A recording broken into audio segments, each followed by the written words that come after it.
This is John W. Whitehead, author of Battlefield America, The War on the American People, bringing you a message about the state of our nation.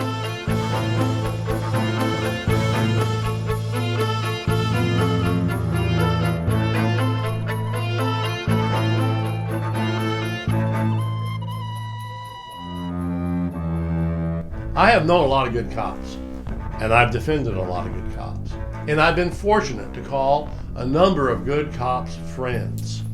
So when I say that warrior cops hyped up on their own authority and the power of their badge, have not made this country, America, any safer or freer, I'm not disrespecting any of the fine, decent, lawful police officers who take seriously their oath of office to serve and protect their fellow citizens, uphold the Constitution, and maintain the peace. My beef is with the growing squads of warrior cops who have been given the green light to kill, shoot, taser, abuse, and steal from American citizens in the so-called name of law and order. These cops are little more than vigilantes with a badge. Indeed, it's increasingly evident that the militarized police armed with weapons of war who are allowed to operate above the law and break the laws with impunity have not made this country any safer or freer. A new study by a political scientist at Princeton University concludes that militarizing police and SWAT teams, and I'm quoting here, provide no detectable benefits in terms of officer safety or violent crime reduction, unquote. In other words, warrior cops aren't making us or themselves any safer. Consider that not a day goes by without reports of police officers overstepping the bounds of the Constitution and brutalizing, terrorizing, and killing the American citizenry. Indeed, the list of incidents in which unaccountable police abuse their power, betray their oath of office, and leave taxpayers bruised, broken, and or killed grows longer and more tragic by the day. Believe it or not, Americans are now 8 times more likely to die in a police confrontation than they are to be killed by a terrorist. The problem, as one reporter rightly concluded, and again I'm quoting, is not that life has gotten that much more dangerous. It's that authorities have chosen to respond to even innocent situations as if they were in a war zone, unquote. This battlefield mindset goes hand in hand with the rise of militarized SWAT teams, frequently justified as tools necessary to combat terrorism and deal with rare but extremely dangerous criminal situations, such as those involving hostages. SWAT teams, which first appeared on the scene in California in the 1960s, have now become intrinsic, thanks in large part to substantial federal assistance and the Pentagon's military surplus recycling program, which allows the transfer of military equipment, weapons, and training to local police for free or at sharp discounts. Ponder this. In 1980, there were roughly only 3,000 SWAT team-style raids in the U.S. annually. Incredibly, that number has since grown to more than 80,000 SWAT team raids per year. No longer reserved exclusively for deadly situations, SWAT teams are now increasingly being deployed for relatively routine police matters, with some SWAT teams being sent out as much as 5 times a day. In the state of Maryland alone, listen to this, 92% of the 8,200 SWAT team missions were used to execute search or arrest warrants. For example, police in both Baltimore and Dallas have used SWAT teams to bust up poker games. A Connecticut SWAT team swarmed a bar suspected of serving alcohol to underage individuals. In Arizona, a SWAT team was used to break up an alleged cockfighting ring. An Atlanta SWAT team raided a music studio, allegedly out of a concern that it might have been involved in illegal music piracy. A Minnesota SWAT team raided the wrong house in the middle of the night, handcuffed 3 young children, held their mother on the floor at gunpoint, shot the family dog, and then forced the handcuffed children to sit next to the carcass of their dead pet for more than an hour while they searched the home. A California SWAT team drove an armed Lenco Bearcat into Roger Serrato's yard, surrounded his home with paramilitary troops wearing face masks, and threw a fire-starting flashbang grenade into the house. When Serrato appeared at a window, unarmed and wearing only his shorts, the cops held him at bay with rifles. Serrato died of asphyxiation from being trapped in the flame-filled house. Incredibly, the father of four had done nothing wrong. The SWAT team had misidentified him as someone involved in a shooting. These incidents, folks, are just the tip of the iceberg. Nationwide, SWAT teams have been employed to address an astonishingly trivial array of criminal activity or mere community nuisances. Angry dogs, domestic disputes, improper paperwork filed by an orchid farmer, and misdemeanor marijuana possession, to give a few examples. SWAT teams have even on occasion conducted multiple sequential raids on wrong addresses or executed search warrants despite the fact that the suspect is already in police custody, believe it or not. Police have also raided homes on the basis of mistaking the presence or scent of legal substances for drugs. Incredibly, these substances have included tomatoes, sunflowers, fish, elderberry bushes, hibiscus, and even ragweed. As you can see, all too often botched SWAT team raids have resulted in one tragedy after another for the residents with little consequences for law enforcement officers. Unfortunately, judges tend to afford extreme levels of deference to police officers who have mistakenly killed innocent citizens, but do not afford similar leniency to civilians who have injured police officers in acts of self-defense.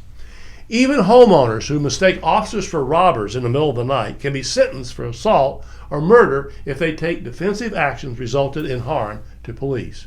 Now remember, SWAT teams originated as specialized units dedicated to diffusing extremely sensitive, dangerous situations. They were never meant to be used for routine police work, such as serving a warrant. As the role of paramilitary forces has expanded, however, to include involvement in nondescript police work targeting nonviolent suspects, the mere presence of SWAT team units has actually injected a level of danger and violence into police-citizen interactions that was not present as long as these interactions were handled by traditional civilian police officers. What we are witnessing is an inversion of the police-civilian relationship. Rather than compelling police officers to remain within their constitutional bounds as servants of the people, ordinary Americans are now being placed at the mercy of militarized police units. This is what happens when paramilitary forces are used to conduct ordinary policing operations, such as executing warrants on nonviolent defendants. Moreover, general incompetence, collateral damage such as fatalities, property damage, and so on, and botched raids tend to go hand in hand with an overuse of paramilitary forces.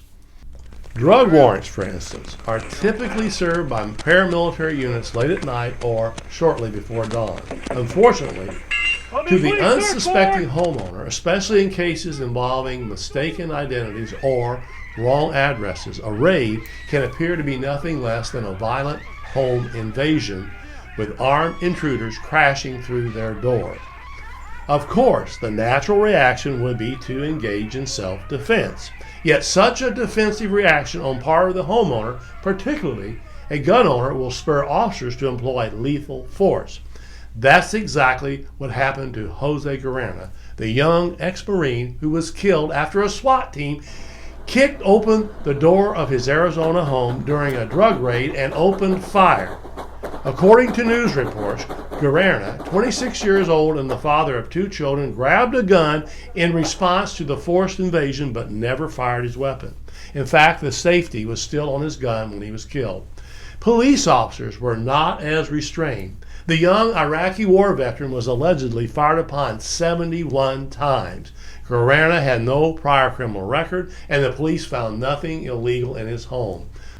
Folks, the problems inherent in these situations are further compounded by the fact that SWAT teams are granted no-knock warrants at high rates, such that the warrants themselves are rendered practically meaningless.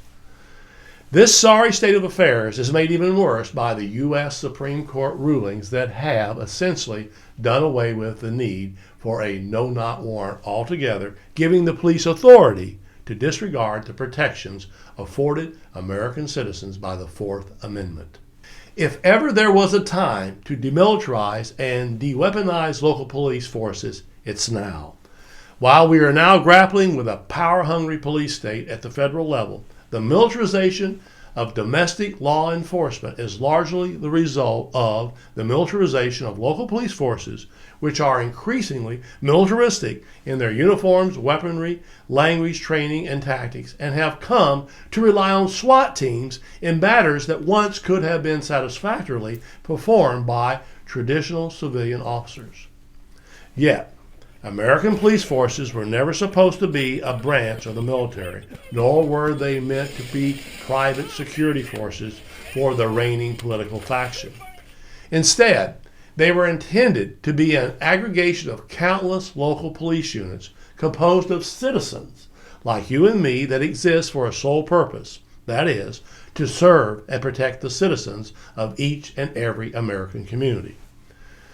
As a result of the increasing militarization of the police in recent years, however, the police now not only look like the military with their foreboding uniforms and phalanx of lethal weapons, but they function like them as well. Therefore, no more do we have a civilian force of peace officers entrusted with serving and protecting the American people.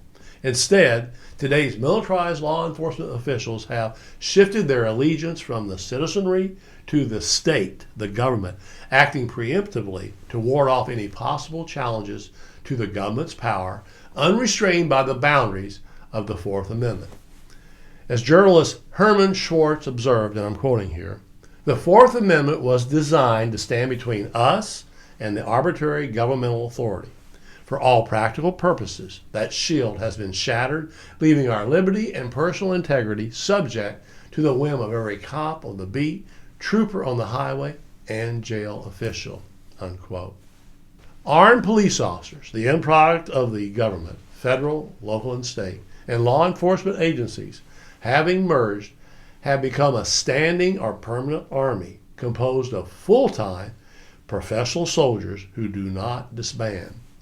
Yet these permanent armies are exactly what those who drafted the U.S. Constitution and our Bill of Rights feared as tools used by despotic governments to wage war against its citizens. This phenomenon we are experiencing with the police is what philosopher Abraham Kaplan referred to as the law of the instrument, which essentially says that to a hammer, everything looks like a nail. In the scenario that has been playing out in recent years, we, the citizenry, have become the nails to be hammered by the government's henchmen, also known as the nation's law enforcement agencies. Yet the tension inherent in most civilian police encounters these days can't be blamed exclusively on law enforcement's growing reliance on SWAT teams and donated military equipment. It goes far deeper, to a transformation in the way police view themselves and their line of duty. Specifically, what we're dealing with today is a skewed shoot-to-kill mindset in which police, trained to view themselves as warriors or soldiers in a war, whether against drugs or terror or crime, must get the bad guys. That is, anyone who is a potential target, before the bad guys get them. The result is a spike in the number of incidents in which police shoot first and ask questions later. Making matters worse, however, when these officers who have long since ceased to be peace officers violate their oaths by bullying, beating, tasering, shooting, and killing their employers, that's the taxpayers, folks, the taxpayers to whom they owe their allegiance, they are rarely given more than a slap on the hands before resuming their militarized patrols. As I document in my book, Battlefield America, The War on the American People, this lawlessness on the part of law enforcement, an unmistakable characteristic of a police state, is made possible in large part by police unions who routinely oppose civilian review boards and resist the placement of names and badge numbers on officer uniforms. The police agencies that abide by the blue code of silence, the quiet understanding among police that they should not implicate their colleagues for their crimes, and misconduct. Prosecutors who treat police officers with greater leniency than civilian offenses.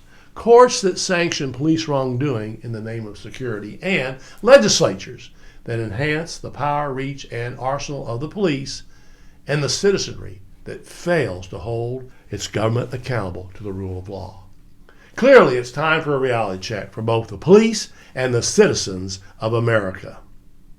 The Rutherford Institute is doing its part to push back against the police state and make the government play by the rules of the Constitution.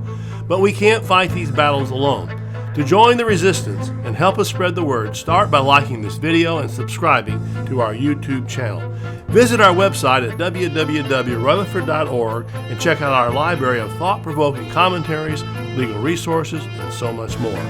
Subscribe to our email alerts and I will send you my weekly commentary, Rutherford Press Alerts, and a weekly rundown of pertinent headlines and news articles to keep you apprised of the growing threats to our freedoms. And finally, if you are able, please consider making a tax-deductible donation to the Rutherford Institute by again visiting us online at www.rutherford.org or donate using PayPal. Your donation allows the Rutherford Institute to push back against the government's power grabs, corruption, and ongoing assaults on the Constitution. Together, we can make America free again.